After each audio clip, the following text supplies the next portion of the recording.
রাজশাহীতে কয়েকদিন থেকেই দিন রাত বৃষ্টি আর বৃষ্টি। তো হ্যালো এভরিওয়ান, আশা করছি সবাই ভালো আছেন, সুস্থ আছেন। যতই বৃষ্টি হোক না কেন, বৃষ্টি প্রেমীরা কিন্তু বৃষ্টিকে উপভোগ করতে বাইরে বের হবেই। তো এই যে আমি আর আমার এক ছোট বোন চলে এসেছি কোথায়, আমাদের সেই সুপরিচিত রাজশাহী শহরের দাসপুকুর মোড়ের যে লেকের পাশ, সেখানে দেখতেই পাচ্ছেন ঝিমঝিম করে বৃষ্টি পড়ছে আর লেকের পানিরগুলো কত সুন্দর দেখাচ্ছে। আর আমরা দুজন কিন্তু বেশ দুজন মিলে এই বৃষ্টিকে উপভোগ করছি।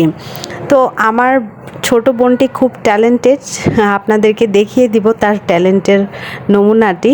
আর আপনারা কারা কারা বৃষ্টি পছন্দ করেন অবশ্যই কিন্তু কমেন্টে জানিয়ে যেতে ভুলবেন না। আর বৃষ্টির কারণে চারিপাশটা এত সুন্দর ঠান্ডা আর এত ঝকমক করছে যে ভিডিও শ্যুট করার লোভটা সামলাতে পারিনি। এই যে ছোট বোনের প্রতিভাটা আমি দেখিয়ে দিলাম, তার অবশ্যই সুন্দর দক্ষতা রয়েছে নাচের উপর। তো তারপরে আমরা এই যে গরম গরম চা আর সাথে কিন্তু চটপটি খেয়ে নিয়েছি আমরা বসে থেকে। তো আপনারা কে কীভাবে এই বৃষ্টিটাকে উপভোগ করেন অবশ্যই কিন্তু কমেন্টে জানিয়ে যেতে ভুলবেন না। আর আমরা বেশ এনজয় করছিলাম সময়টাকে, বাইরে বেশ বৃষ্টি পড়ছিল জোরে জোরে, তাই ঘরের মধ্যেই বসেছিলাম আর খাবার খাচ্ছিলাম। আর আমাদের সাথে কিন্তু রয়েছে আমাদের আরেক প্রিয় দাদা উপেন দাদা, আর সাথে ক্যামেরাম্যান তো রয়েছেই। তো সবাই ভালো থাকবেন, সুস্থ থাকবেন। কেমন লাগলো ভিডিওটি অবশ্যই কিন্তু জানিয়ে যাবেন। আর দেখা হবে নেক্সট কোনো ভিডিওতে। ভালো থাকবেন। জোহার।